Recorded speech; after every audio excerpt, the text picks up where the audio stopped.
Alors que plusieurs acteurs du monde social tablaient sur une revalorisation du salaire minimum interprofessionnel garanti, SMIG, la déception a été grande que dans le message de vœux de fin d'année, le président de la République n'en a pas fait allusion. Il s'est au contraire contenté d'une avance sur salaire échelonnée sur un an aux fonctionnaires. Du coup, dès le lendemain, le ministre de la fonction publique est monté au créneau pour justifier pourquoi le Togo ne peut pas augmenter son SMIG. À titre indicatif, le SMIG dans les pays francophones membres de l'UMOA se présente comme suit. Côte d'Ivoire, 60,000. Sénégal, 60,000. Bénin, 40,000. Mali, 40,000. Togo, 35,000. Burkina Faso, 3350. Niger, 30,047.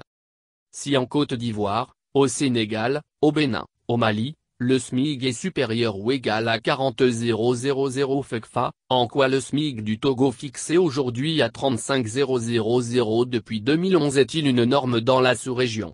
Tout porte à croire qu'en se comparant à chaque fois aux autres, on veut dire aux populations qu'on ne peut pas faire mieux. Ceci est un véritable aveu d'incapacité et d'échec et de cela, toutes les conséquences devraient être tirées. Car, où on est capable d'offrir mieux au peuple et on est légitime pour le diriger, où on est incapable et on tire purement et simplement sa révérence pour permettre à ceux qui proposent des alternatives d'exercer le pouvoir. Face aux préoccupations exprimées par les populations, les dirigeants togolais répondent toujours que le Togo n'est pas le seul pays au monde qui soit concerné. Il y a quelques jours, face à la vie chère, c'est cette même réponse qui a été servie aux Togolais dans un discours. Mais justement, gouverner, c'est faire mieux que les autres, c'est offrir mieux que ce que les autres offrent à leur peuple. Qu'est-ce que ces pays ont de plus que le Togo pour que leur SMIG soit plus élevé, jusqu'à atteindre parfois le double de celui du Togo? On dit craindre qu'un SMIC trop élevé devienne un frein à l'investissement et à la création d'emplois au Togo. Les Togolais devraient-ils comprendre dans ce propos que leur SMIG est déjà très et suffisamment élevé, et que si on le revalorisait encore, il deviendrait trop élevé? Par ailleurs, on évoque l'assurance maladie obligatoire comme étant déjà une charge supplémentaire pour les entreprises, et que le fait d'augmenter le SMIG pourrait rendre l'investissement prohibitif au Togo. Pourtant, dans les pays voisins où le SMIG est plus élevé, l'assurance maladie obligatoire existait déjà depuis longtemps et les services sociaux de base sont bien meilleurs. La création d'emplois a-t-elle été plombée chez eux? L'investissement est-il devenu prohibitif chez eux? Les charges sont-elles devenues insupportables pour leurs entreprises à telle enseigne qu'elles ont toutes fait faillite? Au Togo, l'assurance maladie n'est rendue obligatoire qu'à compter de ce 1er janvier 2022 suite à la promulgation du Code du travail le 18 juin 2021.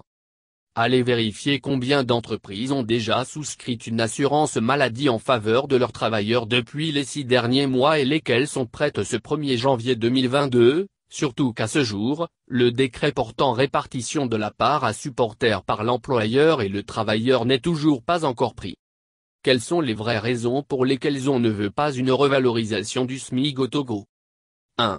Tout le système économique privé est entre les mains de la minorité pieuse, ils sont actionnaires ou propriétaires de presque toutes les entreprises du pays, souvent directement en leur nom propre, d'autres fois via des prête-noms. Un rapport récent avait établi que des ministres, premiers ministres, pontes du régime et militants du pouvoir détiennent des actions et des parts dans plusieurs grandes sociétés du pays. Leurs intérêts personnels sont donc en jeu en premier lieu et ils doivent les préserver et les maximiser absolument. L'augmentation du SMIC va réduire leurs bénéfices et les dividendes qu'ils gagnent. 2. L'augmentation du SMIC entraînerait systématiquement des revendications similaires dans la fonction publique et comme on ne veut pas de cela dans le public, on bloque tout. 3. Demander au patronat de revoir le SMIC à la hausse revient à amener les patrons d'entreprise à poser le problème de la continuité du versement des enveloppes financières, des dessous de table et des pots de vanne qu'ils consentent habituellement aux autorités afin de bénéficier de leur protection en cas de soucis fiscaux, sociaux ou judiciaires. Les cas très récents de plusieurs sociétés qui ont licencié des travailleurs en masse sous des motifs farfelus avec l'appui des gouvernants est encore frais dans les mémoires. Pour rien au monde, les dirigeants n'entendent perdre le bénéfice de ces enveloppes qui leur font un si grand bien. Et pour cela, pas question de parler d'augmentation de SMIC aux patrons pour ne pas les fâcher. 4.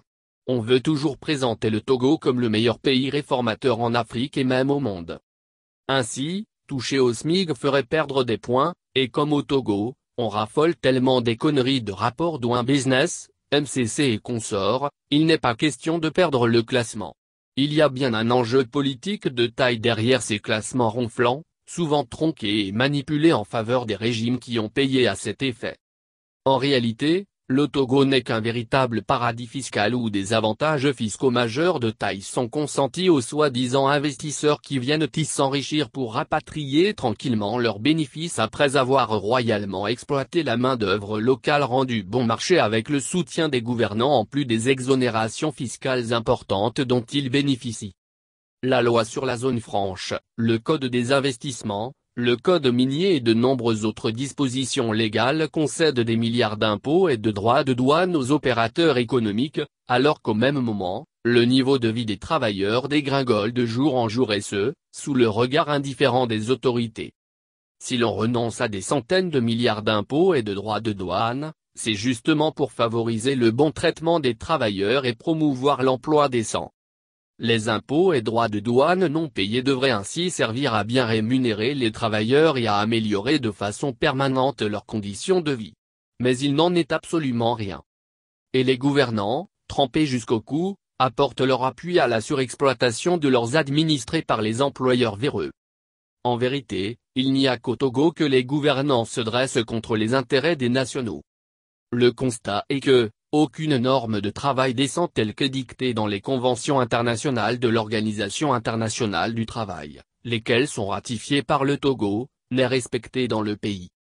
Parallèlement, au nom d'un climat des affaires dit favorable, en plus de la fraude fiscale et douanière, on favorise la réalisation de gros bénéfices aux entreprises et on le leur garantit encore pour longtemps, pourvu que les enveloppes, les dessous de table et les dividendes soient préservés et continuent de pleuvoir et d'atterrir sur leurs bureaux. 5. Par ailleurs, la stratégie ultime du pouvoir est de continuer de prolonger la misère et la précarité des Togolais, de sorte à les maintenir dans la dépendance et dans la mendicité pour qu'en toutes circonstances, ils puissent être achetés contre 2000 FECFA, un t-shirt et quelques gadgets fantoches. Le maintien du peuple dans la faim, dans le dénuement total et dans la soumission est une redoutable arme politique usuellement utilisée en dictature. Cette arme préserve la mainmise de l'oligarchie et de la minorité de milliardaires sur les citoyens, favorise la prolifération d'hommes et de femmes financièrement dépendants, potentiellement et très facilement corruptibles et achetables par la politique. Un SMIC meilleur sera donc contre-productif dans ce domaine pour les gouvernants. En effet, rien n'empêche les gouvernants d'ouvrir en tout moment des discussions avec les partenaires sociaux que sont le patronat, les syndicats et l'État, visant à étudier la possibilité de revaloriser le SMIC dans notre pays, quitte à constater un échec des négociations et à rechercher la partie qui n'a pas voulu faire de concessions. Les cahiers de doléances des syndicats l'ont toujours demandé à l'occasion de chaque 1er mai. Mais, qu'un gouvernant se dise sûr qu'un jour ou un autre, cela va arriver, sans évoquer un délai, c'est un dirigeant qui a échoué dans sa mission. Cette façon de mener les populations en bateau et d'évacuer les sujets comme d'habitude et comme toujours ne passera plus, car aujourd'hui, les yeux s'ouvrent et tout le monde, même le dernier paysan, commence à voir plus clair dans la gestion des affaires publiques. En conséquence, les Togolais doivent s'attendre à une année 2022 plus dure que les précédentes et il en sera ainsi pour les années à venir. Ce qu'ils doivent savoir est qu'on n'a jamais rien obtenu les bras croisés quand on attend que la partie adverse devienne subitement le bon samaritain pour décider de lui-même de lâcher du lest quand bon lui semble. Pour obtenir quelque chose, il y a toujours lieu de forcer la main à l'autre partie.